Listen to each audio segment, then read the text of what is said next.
Bonjour.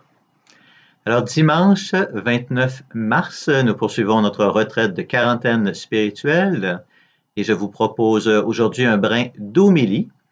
Alors, comme la semaine dernière, je commenterai uniquement le tout début de l'évangile de ce jour où on lit ceci.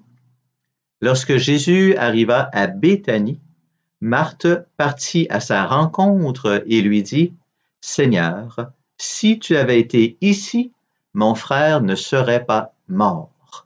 Si tu avais été ici, mon frère ne serait pas mort. Parole du Seigneur. Alors, ce reproche que Marthe fait à Jésus trouve écho, bien sûr, tout au long des siècles, sous une forme ou l'autre, lorsque les gens vont dire si Dieu existe, si Dieu est si bon, pourquoi il y a tant de mal et de souffrance dans le monde? Et bien sûr, la question peut ressurgir en ce moment par rapport à l'épidémie que nous vivons. Et ce que nous sommes en train de vivre nous permet justement de répondre à cette question en sachant très bien que la réponse à la question du mal et de la souffrance, ce n'est pas une explication, mais c'est une action. Et c'est une action inspirée par les vertus théologales de foi, d'espérance et de charité. Et c'est cela que nous vivons. D'abord, la foi. Alors, pour vous en parler, je m'inspire de cette image que vous avez peut-être vue circuler chez vous, hein, qu'on appelle COVID Jésus. COVID Jésus. Alors, je ne sais pas si vous voyez bien, donc c'est Jésus qui porte dans ses bras toute l'humanité, représentée par les drapeaux, une humanité malade. Donc, la tête de cette humanité, c'est la terre, et on voit qu'elle est malade. Et elle nous rappelle donc ce qui est au cœur de notre foi. Jésus, il est venu dans notre monde, et bien sûr, quand il est venu, il a guéri plein de malades, mais il n'a pas aboli la maladie et la souffrance de notre monde. Quand il est venu, il n'a pas non plus expliqué le pourquoi de la souffrance et de la maladie. Il n'est pas venu pour expliquer, il n'est pas venu pour abolir, il est venu pour vivre avec nous nos souffrances. Et il a pris sur la croix qu'on voit ici derrière, il porte sur lui nos souffrances et nos maladies. Donc, dans ce que nous vivons, Jésus est avec nous et c'est le nom même de Dieu. Alors ça, c'est notre foi. Et animés de cette certitude de foi, nous agissons par la charité. Parce que la foi authentique, c'est la foi qui agit par la charité. Et la semaine dernière, déjà, nous avons partagé ensemble tout un nombre d'exemples de gestes de charité, de gestes d'entraide que les gens posent, que vous-même vous avez posés ou qu'on a posés envers vous. Et on pourrait en ajouter encore une multitude. J'évoque simplement ce que nous avons vécu il y a quelques jours. Donc, jeudi dernier, M. Legault faisait un appel pour que les gens aillent se faire bénévoles dans des organismes communautaires et le lendemain, des milliers de personnes offraient leurs services comme bénévoles dans les organismes communautaires. Donc, c'est un bel exemple de charité. Et là, on s'aperçoit que pour aller plus loin dans notre charité, nous avons besoin de l'espérance, de la vertu d'espérance. Et elle a deux dimensions. Il y a une première dimension qui est l'espérance réalisée. Ce qu'on vit présentement. On vit actuellement des choses que nous n'aurions jamais osé espérer. Deux exemples.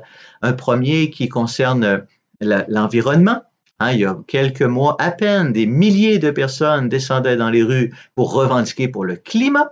Et une des demandes qui était faite, c'est de cesser les émissions polluantes par le pétrole.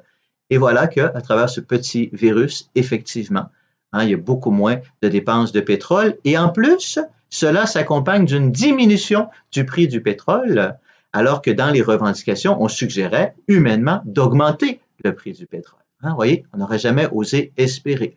Un deuxième exemple que plusieurs d'entre nous vivent, c'est le temps.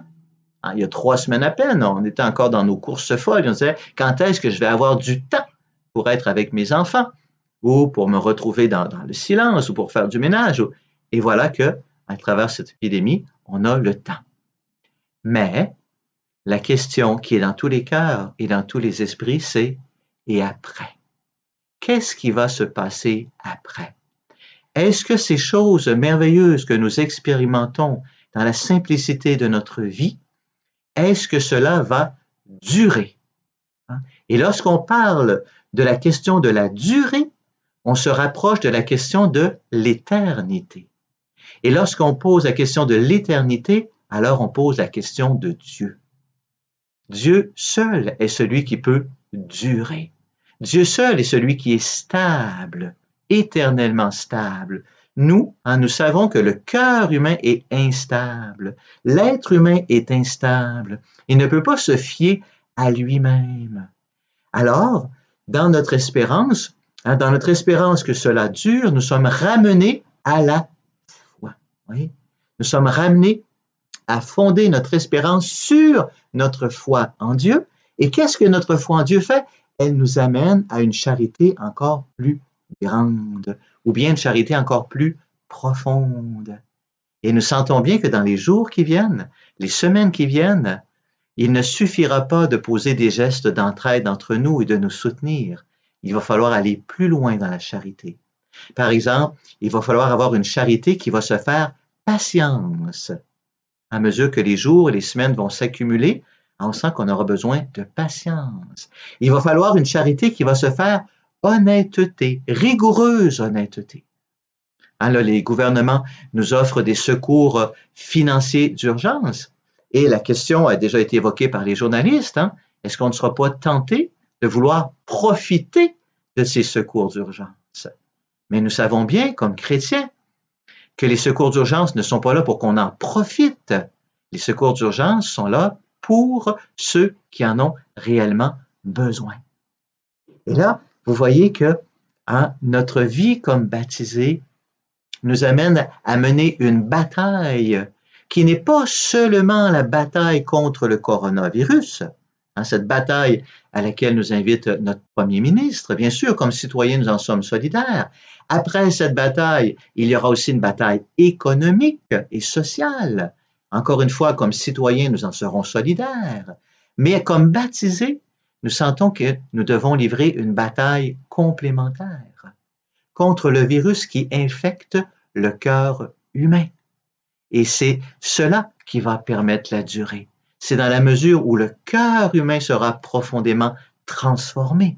C'est ça qui va faire en sorte que ce que nous expérimentons de beau actuellement va pouvoir se persévérer.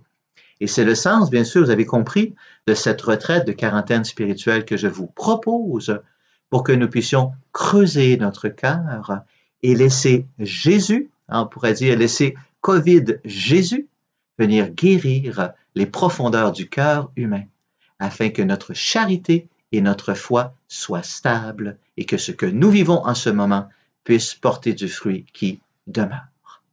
Alors, bon dimanche.